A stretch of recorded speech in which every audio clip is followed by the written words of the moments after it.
তুমি আসতে পারতে, তুমি দেখতে পারতে, তুমি খেতে পারতে, তুমি কাজ করতে পারতে।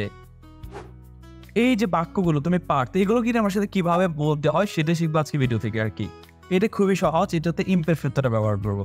তু potevi venire, তুমি আসতে পারতে, তুমি দেখতে পারতে, তু potevi guardare, তুমি পরীক্ষাতে পাশ করতে পারতে, তু potevi passare l'esame, তুমি ভ্রমণ করতে পারতে, তু potevi viaggiare, তুমি বাংলাদেশে যেতে পারতে, তু potevi andare in Bangladesh।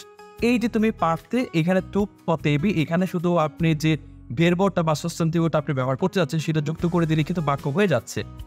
এরকম আপনি দুইটি বাক্য নিজেদের তৈরি করে আমাদের কমেন্টে পাঠিয়ে দিবেন, তাহলে আমরা আপনাদেরকে জানাতে পারবো যে আপনার যে বাক্য গঠন করা ওইগুলো সেটা ঠিক আছে কিনা। এরকম গুরুত্বপূর্ণ ভিডিও পেতে আমাদের অফি ফলো করতে পারেন। ইনশাআল্লাহ আবার দেখা হচ্ছে নেক্সট ভিডিওতে। আসসালামু আলাইকুম।